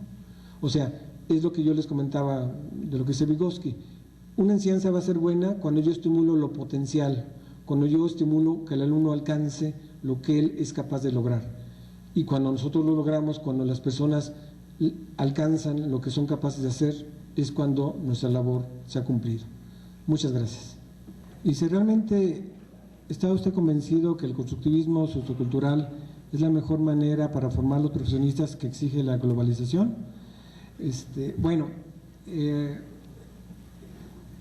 evidentemente uno tiene cierta preferencia por ciertas teorías y le gustan más ciertas teorías, ¿no? A mí me gusta mucho toda la teoría sociocultural, la teoría constructivista, la teoría del humanismo, porque siento que tienen mucho que aportar. Sí, también, si fijaron en mi exposición, tengo también ciertas posturas críticas hacia otros enfoques, ¿no? Siento que no son tan fructíferos como esto. Yo pienso que sí, evidentemente aquí no quisiera también dar la idea de que es lo único, ¿no? Evidentemente estamos hablando de que esto pues creo que nos puede dar herramientas. Si se fijan ahorita por lo que yo les decía, pues uno mezcla, ¿no? De diferentes enfoques y obviamente no usa otras cosas que piensa que pues no van a tener tanto éxito. Yo creo que aquí el asunto es más bien que ustedes conozcan diferentes maneras de hacerlo. Aquí también un punto muy importante es que ustedes tengan un modelo pedagógico que guíe todo lo que estén haciendo, de manera que le dé sentido. Y pues yo sí pienso que si todo esto que estuve tratando de exponer ahorita, sí, claro que si lo hacemos bien, si hacemos bien que los estudiantes aprendan más y mejor, evidentemente sí lo estamos preparando para todo este proceso que estamos viviendo, ¿no? Yo estoy convencido de esto, ¿no? Aquí hay una pregunta que no la entiendo muy bien, no sé si la gente que la hizo me la puede volver a hacer. Dice, siendo Vygotsky altamente hegeliano, marxista, como la dialéctica social, ¿cómo ubica en el proceso de reproducción cultural, construcción de un nuevo campo cultural, creo? Aquí sí me gustaría también ser muy honesto con ustedes y tratar de responder a aquellas cosas que conozco y manejo. Yo, evidentemente, Vygotsky, como cualquier otro autor, es muy amplio, muy vasto, tiene muchísimas aristas. Yo me traté de meterme más a la parte más didáctica, más curricular, y esto que usted plantea es muy interesante, ¿no? Pero no es mucho mi campo que yo lo domine y no me quisiera yo hablar de cosas que no conozco. De lo que he leído, un poquito tratando de dar una respuesta más bien general a lo que usted me está preguntando, es lo que él menciona, es que nosotros somos producto de la cultura en la que formamos parte, pero a diferencia del, otra vez, para entenderlo con otro tipo de enfoques, del conductismo, que el conductismo se plantea como que nosotros somos marionetas del medio ambiente. Vygotsky jamás plantea esto, él dice que el sujeto también interviene en esto, y es donde entra la parte de la dialéctica, ¿no? Que no es nada más de que lo que recibe de la sociedad, sino también el individuo también tiene aportaciones en esto, ¿no? Y es un poquito lo que yo le puedo decir, digo, yo más bien me dedico más a la parte educativa, y esto escapa un poco a mi campo de conocimiento, ¿sí? Bueno, y gracias por la ampliación que hizo de la pregunta. Bueno, aquí me dicen, me hacen una pregunta que es una pregunta que le hago a mis estudiantes, ¿no? ¿Qué diferencia hay entre currículum y plan de estudios, ¿no? Bueno, qué bueno que la repites, yo se las hago como idea previa, ¿no? Miren, hay un gran, como ustedes saben, en este campo curricular hay una gran polémica sobre este tipo de términos. Muchos enfoques los ven como sinónimos, ¿no? Dicen, o sea, vamos a entenderlos como currículum y plan de estudio lo mismo, ¿no? Pero otros enfoques dicen que no, que el plan de estudios es algo mucho más concreto, está más vinculado a o sea, a las metas del programa, a la justificación del programa, a los contenidos, cómo los organizas, a las estrategias de enseñanza, cómo evalúas el currículum, ¿no? Y que currículum, pero cómo evalúas el plan de estudio, perdón, y que currículum es muchísimo más amplio. O sea, ellos, currículum, ven un enfoque mucho más, más como institucional, es todo lo que ocurre en la institución, no es nada más el plan como tal, sino todas las dinámicas sociales, todas las contradicciones que hay en una institución, los grupos de académicos, etcétera, ¿no? Es también toda la parte de infraestructura, es también toda la parte de la normatividad y sobre todo, pero sobre todo cuando se habla de currículum así muy amplio, es como toda la vida institucional, ¿no? El problema que tiene este tipo de visiones tan abarcativas es que, como dice alguien, cuando una idea explica todo, es que ya no explica nada, ¿no? Entonces, de veras hubo cierto momento cuando estuvo más fuerte estas visiones, que una carrera de educación, de ciencia de educación, como currículum era todo lo que, como dice una amiga, todo lo que está debajo del sol. Entonces, una carrera de educación, las materias eran currículum 1, currículum 2, currículum 3, currículum 4, ¿no? Entonces creo que esta es una exageración, ¿no? Entonces, yo creo que currículum estaría como que en estos dos enfoques, ¿no? Sin irse nada más a la pura parte instrumental, a la parte del programa como tal, sino también a la vida. Tampoco debemos de pensar que hay otras cosas que pues son muy ligadas al currículum, pero que ya no son, o que ya no tienen que ver tanto con esto, porque entonces no va a ser posible explicarnos muchas cosas, ¿no? Pero a veces las fronteras son muy difusas, ¿no? Lo que es una práctica, ejemplo, a veces, ahorita oían de mi currículum que nosotros he trabajado o he colaborado en esto de los estados de conocimiento y en la revisión de las ponencias que nos llegan al COMIE, y a veces nos es muy difícil ubicar una ponencia si es de didáctica, si es de currículum, si es de práctica, ¿no? Entonces, sí es un poquito difícil, ¿no? Nosotros vemos más de currículum, más bien la parte, si se refiere más a la parte más de tipo del programa, de la parte más pedagógica, más didáctica, ya pensamos que es otra cosa, aunque digo, la frontera es muy, muy limitada, ¿no? Entonces, simplemente, para algunas personas, de hecho, la definición así más fácil es que dicen, bueno, plan de estudio y currículum es lo mismo, ¿no? Unas personas. Pero yo creo que sí nos enriquece ver al currículum en esta parte viva, ¿no? En esta parte de no es nada más el puro programa, sino es cómo se aplica, lo que no se enseña también, lo que se excluye, esta dinámica que se da en la vida institucional, eso es muy importante y eso, en ese sentido, pudiera ser parte del currículum, ¿no? Creo que el currículum, si no se exagera, sí nos da, viendo esta visión así como se les hago escribir, sí nos da muchísima idea y nos explica muchas cosas, ¿no? Y es un enfoque muchísimo más integral. Bueno, aquí es la misma pregunta, 3 preguntas iguales, pero aquí me dicen algo, dice, ¿cómo debemos, o sea, a diferencia del plan curricular y el plan de estudios, y cómo debemos enfocarnos para el diseño de estos en el modelo Minerva? Bueno, miren, aquí,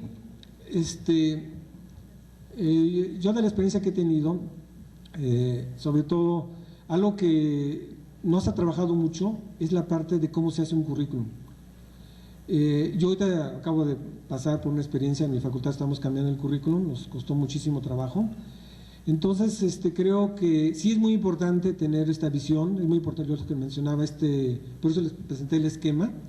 Sí es muy importante tener este esquema general, estos acuerdos de qué queremos, que tengamos una visión general de lo que es enseñanza, de lo que es el aprendizaje, del tipo de profesionista que queremos. Yo creo que son acuerdos necesarios y ya cada quien le dará pues ya el matiz, tanto disciplinario como de preferencias, ¿no? Pero la parte más que para mí, espero algún día escribir algo al respecto, es la vivencia de cómo se hace un currículum, ¿no?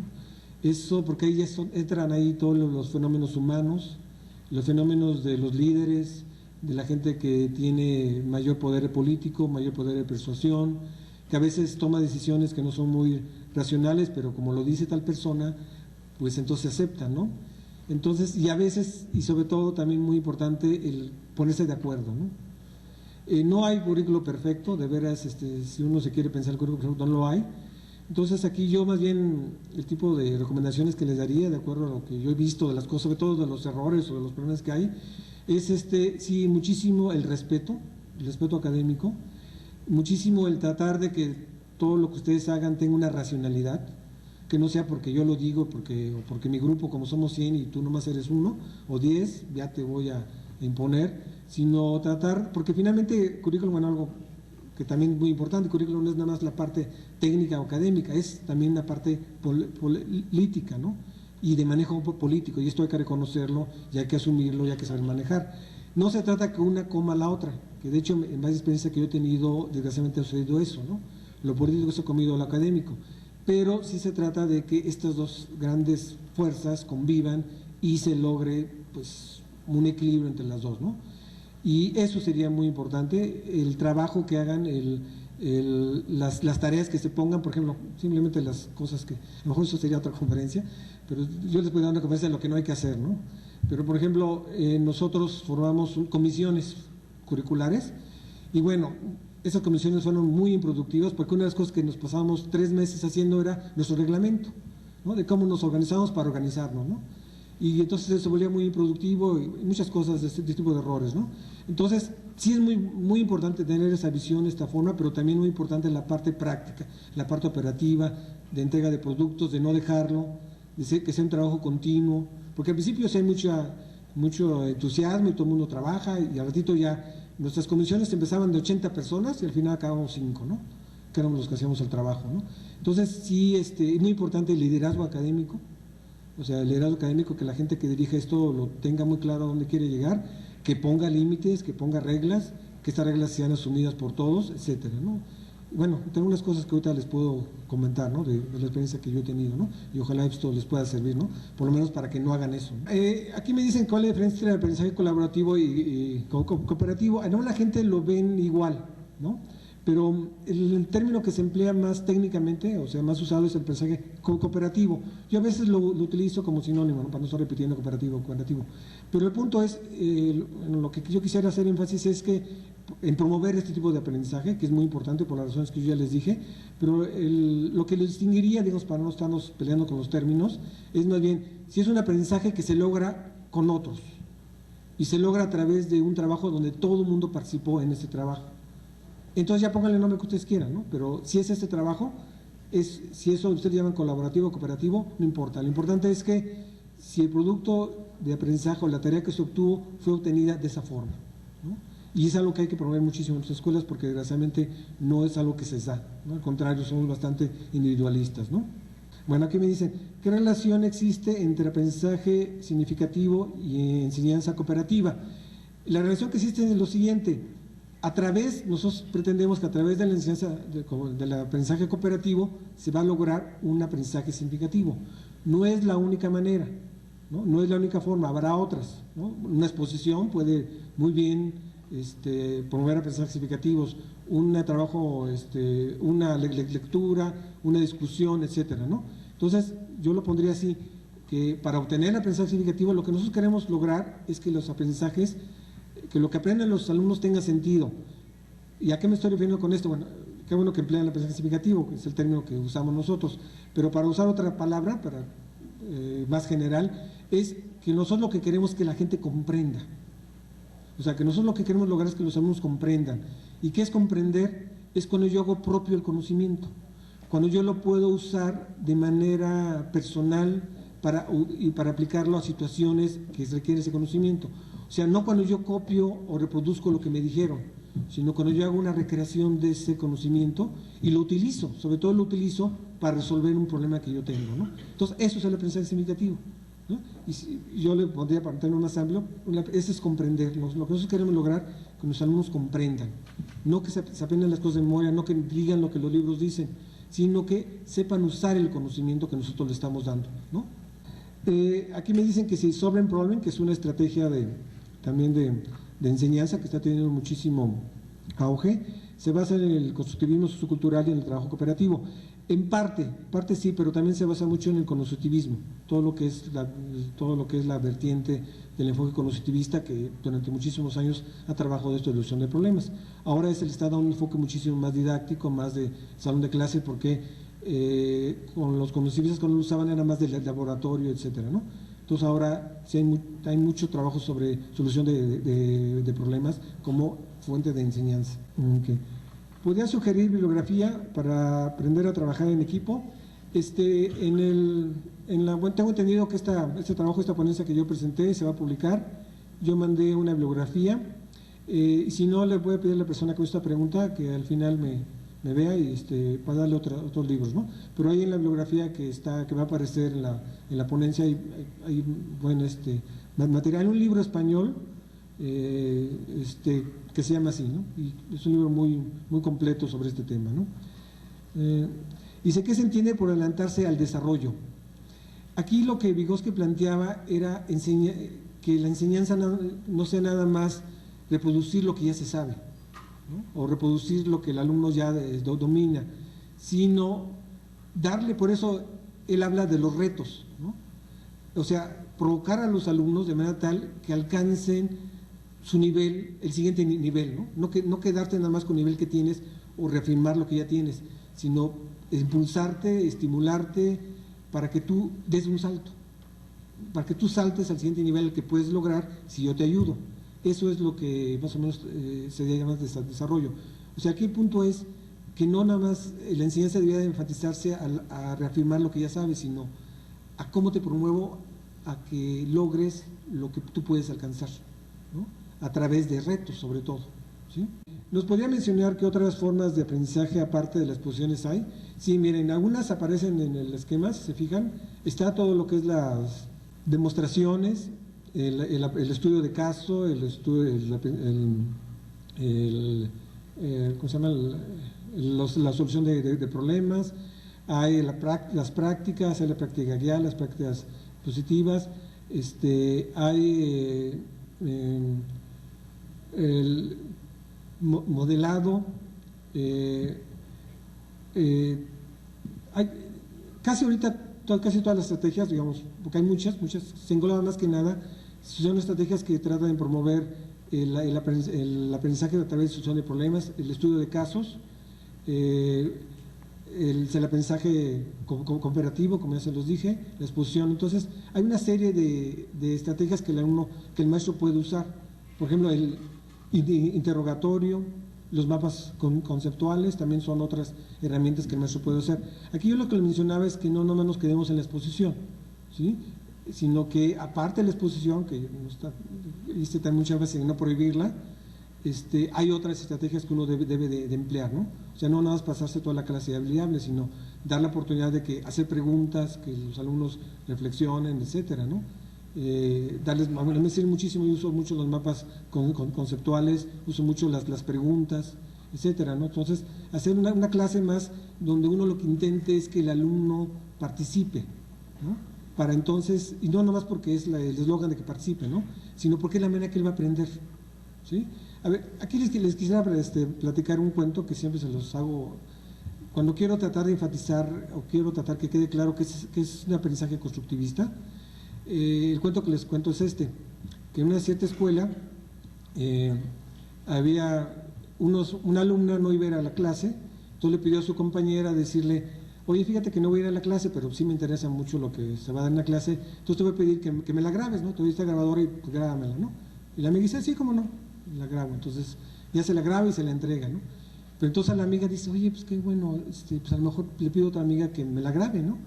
Y entonces ya no voy a la clase, entonces le pido a otra amiga, oye, ¿me puedes grabar la clase? Sí, entonces así se va pasando, ¿no? Entonces cada vez los alumnos van usando las grabadoras hasta que llega un momento en que llega el maestro al salón de clase y en lugar de alumnos ve puras grabadoras, ¿no? Y este cuento termina así, en ese salón de clase, con el pupitre con grabadoras y en el lugar del maestro otra grabadora. Entonces, ¿qué me quiero decirles con esto? Que nosotros no somos grabadoras, ¿no? El constructivismo lo que nos dice es que cada uno de nosotros aprendemos de manera diferente. Ahorita toda la gente que está aquí, cada uno de ustedes aprendió o aprende de manera diferente y está vinculando, bueno, espero, lo que yo digo a su experiencia, y lo que cada uno de ustedes hace es diferente al que está al lado. O sea, eso es lo que el constructivismo dice, que cada aprendizaje es único, que cada aprendizaje es individualizado. Y entonces, que para aprender, dado que no somos grabadoras, porque entonces sería muy fácil, ¿no? O sea, todo lo que usted les dije, ustedes ya se le grabaron y ya lo reproducen, no se ponen el play y ya, ¿no? No es así. Ustedes toman del ambiente lo que a ustedes les interese o lo que ustedes piensan que les es significativo para ustedes o les importa. Y otras cosas que no van a hacer caso, ¿no? Porque somos selectivos. Eso es el aprendizaje, es lo que los constructivistas dicen que aprendemos. Por lo tanto, hay que promover esta discusión y este diálogo para que yo pueda ayudar a los alumnos en esa construcción que ellos hacen individualizada. Esa es la lógica, ¿no? Aquí me hacen una buena pregunta que agradezco que me la hagan para aclararlo. Dicen, ¿qué son conocimientos previos y qué son ideas previas y que son lo mismo? No, no son lo mismo. Y les decía que agradezco que me lo pregunten para aclararlo. Conocimientos previos son conocimientos necesarios para aprender un tema, o sea, son los conocimientos básicos para aprender un tema. Por ejemplo, yo si no sé de matemática, de aritmética, no voy a poder aprender álgebra, ¿no? Bien, ese sería un conocimiento previo, un conocimiento disciplinario que me sirve de base para aprender el siguiente. Una idea previa no. Una idea previa es idea que yo tengo de las cosas, ¿sí? Por ejemplo, yo puedo tener una idea una idea previa es que todos los hombres son iguales, ¿no? O sea, esta idea previa porque, bueno, ninguna mujer ha conocido a todos los hombres para decir que todos son iguales, ¿no? Sí, tienen muchas características iguales, pero no he conocido todos los millones de hombres para decir que son iguales. O aquella idea que tenemos que el sol se pone, ¿no? Pues el sol no se pone, el que se mueve es la tierra, ¿no? O que los indios son malos o tontos, ¿no? Entonces son ideas que tenemos sobre las cosas, ¿no? O por ejemplo, una idea previa que tenemos de evaluaciones, que evaluar es aplicar exámenes, ¿no? Entonces son ideas que uno se forma sobre algo. Ustedes ahorita, yo les puedo decir sobre meteorología. Si yo les digo algo de qué es meteorología, ustedes van a decir algo, me van a dar una respuesta de qué es meteorología. Esa es una idea previa. Una idea previa es una idea que se formó de manera espontánea, que nosotros tenemos, pero que uno de los grandes problemas que tiene trabajar con esas ideas es que son muy fuertes. O sea, a veces es muy difícil modificarlas, porque son ideas ya muy, muy propias, ¿no? Entonces, ese es uno de los problemas que tiene, sobre todo cuando se meten con cosas más de personales, ¿no? Con cosas de esto que decía que todos los hombres son iguales, todo lo demás, pues una mujer que piense eso, pues va a tener muchos problemas con los hombres, ¿no? Seguramente. Entonces, cambiarle eso va a ser un poco complicado. En otro tipo de cosas quizás no sea tan complicada, pero yo les pido que si no lo han hecho, pregúntenle a los estudiantes de cada uno de su tema, de un tema o de la materia que ustedes vean, pregúntenle qué es. Y que obviamente díganle que no es examen, que sean sinceros, etc. Van a encontrar unas cosas, pero curiosas, ¿no? Entonces, y eso es muy importante que ustedes lo conozcan, porque entonces ustedes a partir del conocimiento, como expertos que tienen su tema, decir, oye, pues yo tengo que enseñarle esto, que tengo que aclarar esto, porque esto para nada es, ¿no? Entonces, eso se refiere, ¿no? Entonces, en resumen, conocimiento previo es un conocimiento que me sirve de base para aprenderme otro, y que generalmente es un conocimiento cierto. Y una idea previa es un prejuicio, es algo que yo aprendí por ahí, es una idea falsa, errónea, equivocada de las cosas, ¿sí? Entonces, pero que si esa idea previa se relaciona con el tema que yo estoy enseñando, lo va a obstruir.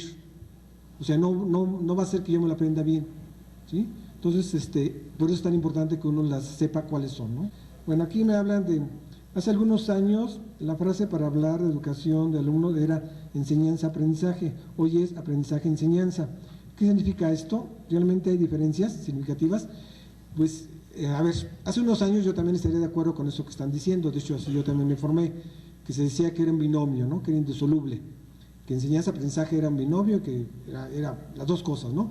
Sin embargo, ahora todas las nuevas propuestas educativas ahora hablan más de aprendizaje.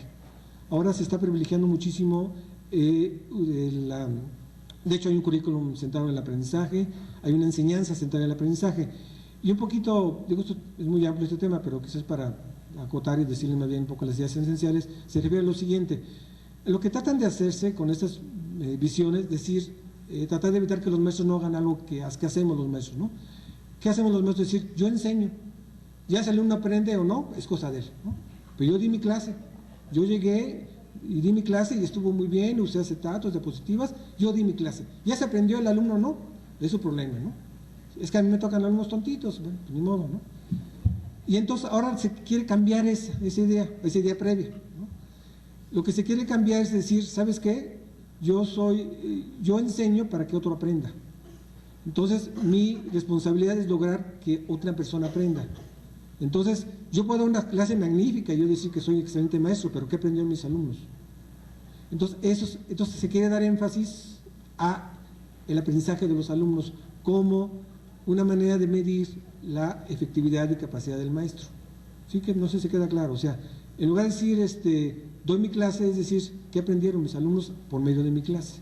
De manera tal que el maestro se sienta responsable y comprometido con el aprendizaje de sus alumnos.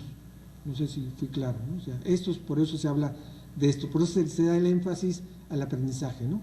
Que no sea nada más yo enseño y ya, sino después de que tú enseñaste, ¿qué aprendieron tus alumnos? Eso es lo importante. Acá me hace una pregunta de los 64,000 pesos, ¿no? Dice, ¿qué debe hacer el maestro cuando en su clase detecta que el alumno no tiene interés o capacidad potencial para aprender su materia? Bueno, a ver, déjame decir algo muy, muy, muy general, ¿no? Ahora se dice que el problema de la enseñanza del siglo XXI es la motivación de los estudiantes. Y no nada más en México, en cualquier lugar del mundo, todo el mundo tiene el problema de cómo motivamos a los alumnos a aprender aquello que nosotros enseñamos. Ese es un gran problema, ¿no?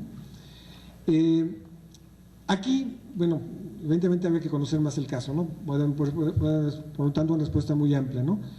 Aquí es la cuestión de cómo involucramos a los alumnos, es decir, cómo hago que te interese esto que yo te enseño. Y como les decía, un primer paso es no llegar con el narcisismo disciplinario, que porque a mí me gusta, a ti te va a gustar, ¿no?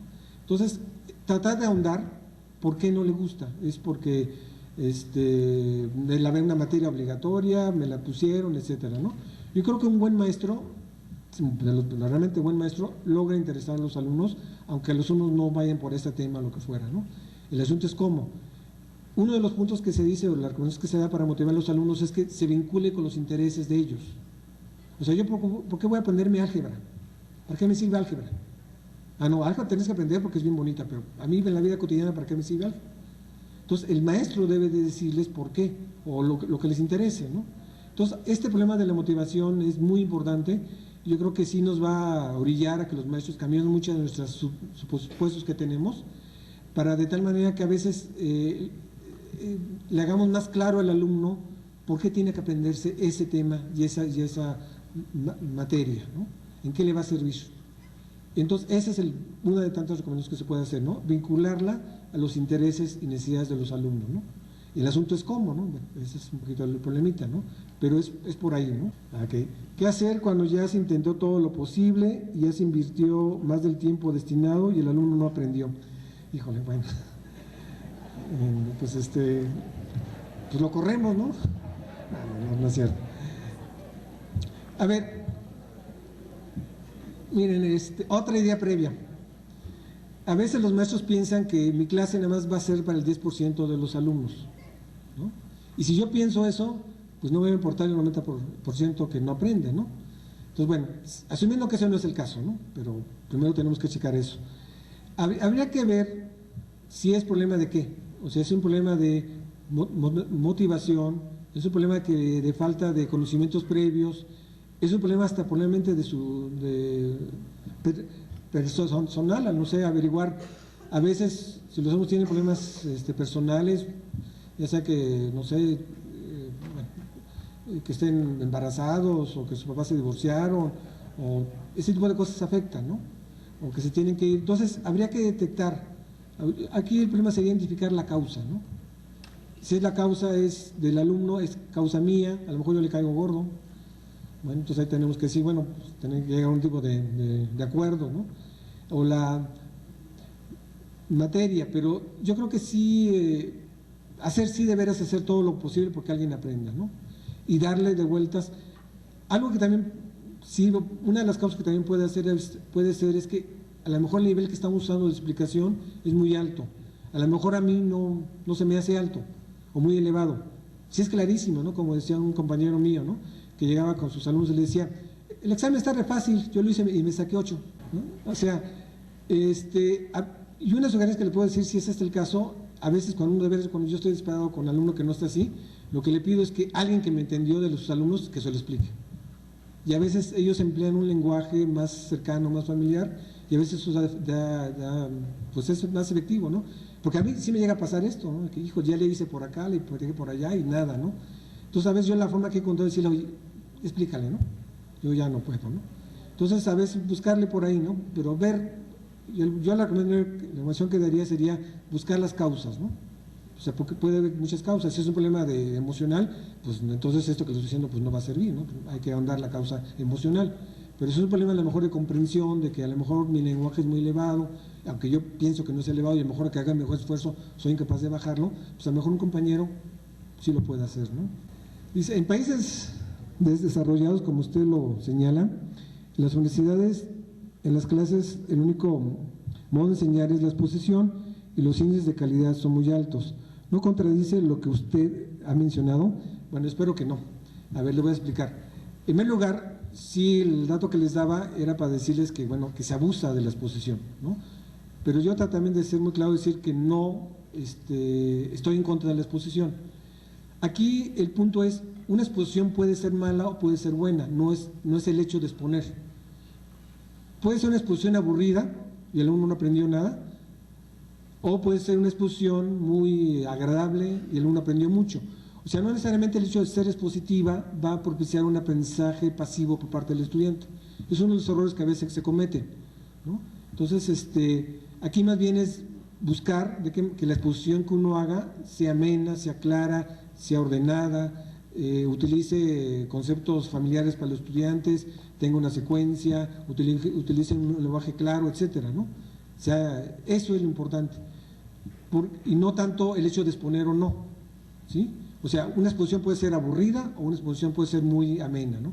Una exposición puede no producir nada de aprendizaje o puede producir un buen aprendizaje. Nomás piensen, esto a veces cuando yo discuto con mis amigos constructivistas, que son más radicales que yo, imagínense cómo son, que a veces están en contra de la exposición y todo esto, yo les digo, a ver, cuando nos va a ver César Coll o nos va a dar pláticas César Coll o Ignacio Pozo, yo voy a ver qué me dicen ellos, ¿no? Y si ellos me ponen a decirte, ¿tú qué piensas de las cosas? Pues yo me voy, ¿no? Porque yo quiero saber qué dicen ellos. O sea, César Coll o Ignacio Pozo, porque yo los considero una gente que admiro, gente muy inteligente, que siempre trae cosas nuevas. Entonces, un buen expositor es lo que logra. Por eso yo, y sobre todo en la educación superior, claro que es bueno usar las exposiciones, pero en ese sentido, ¿no? Exposiciones, escuchar un Dewey o un Borges exponiéndote, pues es totalmente agradable, ¿no? Entonces, no es tanto que no sirva la exposición, sino aquí el dato que yo daba es decir, bueno, vamos a usar otras técnicas, no nomás quedamos con esto. Pero si nomás emplear la exposición, pues hazla bien, ¿no? ¿Qué se debe entender por incluir conocimientos pertinentes en un mundo globalizado donde el profesionista a trabajar se le exige productividad, competitividad? ¿Y qué papel deben tener las ciencias sociales dentro de las currículas universitarias, ¿no? Bueno, no sé si responda, porque creo que también escapa un poco a mis temas, pero muy bien, yo lo que digo es que debemos de cuestionarnos, porque si lo que enseñamos le va a servir al estudiante para su vida presente y la que va a tener como profesionista. Porque a veces tendemos a suponer, bueno, yo hablo mucho de mi experiencia, ¿no? Mi facultad, que a veces la gente es muy teórica, ¿no? Y a veces abusa de esto, no es que sea mala la teoría, evidentemente no, pero cuando se abusa, por ejemplo en psicología les puedo dar, es un poquito para ponerse el caso de lo que yo estoy diciendo.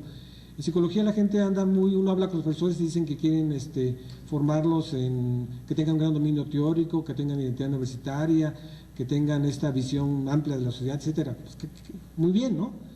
Pero no les enseñan cosas técnicas. Por ejemplo, a un psicólogo te contrata por aplicar pruebas. Yo estoy en contra de que nomás lo contraten para aplicar eso, pero eso sucede, ¿no?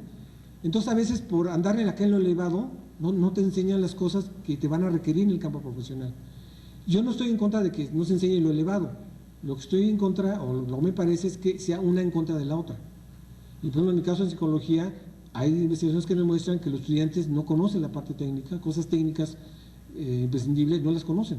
Ojalá conozcan lo otro, ya, está bien, ¿no? Pero a eso es a lo que me estoy refiriendo, ¿no? O sea, pertinente a eso se refiere, ¿no? Pues uno debe preparar a estudiantes para que sepan responder a un campo profesional muy competitivo, muy difícil, donde involucran muchas cosas. O sea, hay muchos factores que escapan a la universidad, ¿no? de prejuicios, de ideas, de cosas políticas que hay en la universidad. Pero la parte que le toca a la universidad creo que sí debe de vincularse o tratar de que sus egresados saquen estas cualidades. Yo les puedo decir un ejemplo para esto que les estoy comentando. Por ejemplo, en el Reino Unido, ahí en lugar de andar con tantas evaluaciones que ustedes ya se las conocen, que a veces llegan con documentos de evaluaciones de pares y de acreditación y todo eso, allá nada más se evalúan las universidades públicas, las evalúan con un criterio, que a los 6 meses sus egresados tengan trabajo. Uno puede pensar que es un criterio muy fuerte, ¿no? O que muchas veces no depende de la universidad, pero eso hace que entonces la universidad se preocupe por decir, bueno, ¿cómo deben ser mis egresados para que consigan trabajo?